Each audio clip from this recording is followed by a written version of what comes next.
Continuando con nuestro curso de cálculo en varias variables 2 y del tema de diferenciabilidad, podemos mencionar un poco de las interpretaciones físicas y geométricas de la derivada. Por ejemplo, si consideramos una función f de variable real definida en un intervalo i a Rn, donde n es igual a 2 o 3 respectivamente, se puede interpretar que t es el tiempo y que f de t es la posición en el instante t de una partícula que se mueve en el espacio o respectivamente en el plano, según sea el caso. El cambio de posición de la partícula desde el instante t0 hasta el instante t0 más h viene dado por el vector cuerda f de t0 más h menos f de t0, que se representa mediante una flecha con origen en f de t0 y extremo en f de t0 más h, como usualmente lo hacemos. La velocidad media de la partícula durante el intervalo de tiempo que va de t0 a t0 más h viene dada por el cociente incremental f de t0 más h menos f de t0 que divide a h. Si este cociente tiene límite, cuando h tiende a 0, el límite f' de t0 resulta ser un vector que representa la velocidad instantánea de la partícula en el instante t0. En esa interpretación física, la segunda derivada, f' de t0, proporciona la aceleración de la partícula en este instante. Como el cociente incremental f de t0 más h menos f de t0 tiene la dirección del vector dado por la diferencia de f de t0 más h menos f de t0, cuando no es nulo el límite f' de t0, la dirección de ese vector será el límite de las direcciones de las cuerdas determinadas por f de t0 y los puntos cada vez más próximos a f de t0 más h. Por esta razón se dice que f' de t0 es un vector tangente a la trayectoria f en el instante t0 y suele representarse mediante una flecha con origen en el punto f de t0, como usualmente lo hacemos. Más adelante hablaremos un poco sobre velocidad, rapidez y aceleración. Ahora continuamos con lo siguiente. Primero recordemos cómo está dada la recta tangente a una curva en un punto dado. Para eso estamos considerando una curva C que admite una parametrización gamma de un intervalo a, b en R3, en este caso que les pongo aquí el ejemplo, o también se puede hacerlo análogo para R2. Les sugiero que lean con atención esta nota, así como la bibliografía disponible. De manera similar, podemos dar la ecuación del plano normal correspondiente a una curva C parametrizada por una función gamma en un punto T0.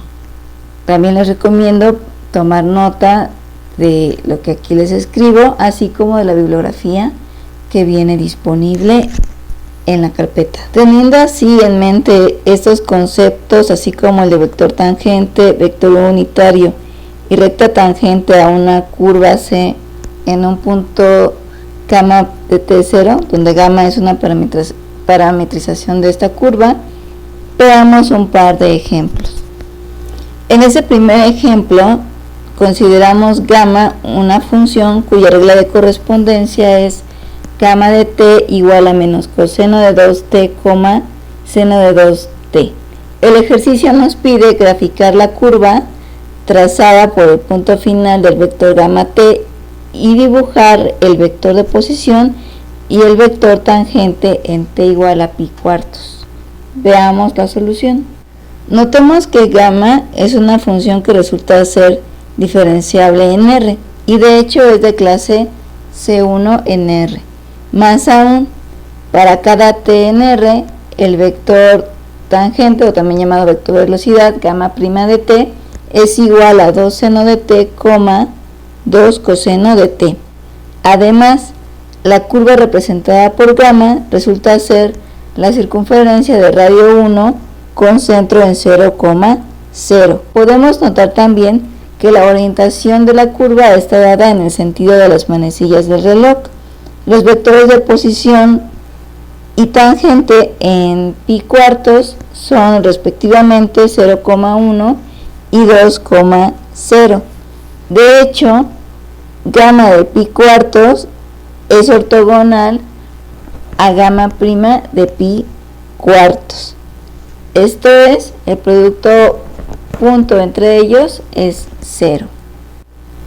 Para continuar con nuestros ejemplos, antes tenemos que mencionar una lista sobre las reglas de derivación que pueden encontrar, por supuesto, en el material bibliográfico disponible en la carpeta para el curso. En esta nota podemos observar que los incisos 1, 2, 3 y 4 se siguen valiendo para funciones vectoriales en Rn con n mayor o igual que 2, y estas funciones son de variable real, mientras que en el inciso 5 les estamos mencionando algunas que incluyen el producto cruz. Notemos que cuando estamos hablando de reglas de derivación que incluyen el producto cruz, estamos pensando en funciones vectoriales que van de un intervalo de R a R3. Consideremos el siguiente ejemplo. Vamos a considerar f una función que va de todos los reales distintos de 0 en R3, cuya regla de correspondencia es f de t igual a t, 1 que divide a t cuadrada, t al cubo. Y por otro lado consideremos una función escalar u que va del conjunto de todos los reales distintos de 0 en R y cuya regla de correspondencia es u de t igual a e a la menos 2t. Nos pide el ejercicio calcular la derivada de t de u de t que multiplica a f de t. Notemos que el dominio de esta función resulta ser el conjunto de los reales distintos de 0. Más aún, u de t, f de t, pues es una función que resulta ser diferenciable, cualquier t distinto de 0. Así que si hacemos los cálculos respectivos, vamos a notar que el resultado es el que aquí se les indica. La mejor manera para desarrollar intuición en estos ejercicios es la constante práctica. Con este ejercicio concluimos esta sesión.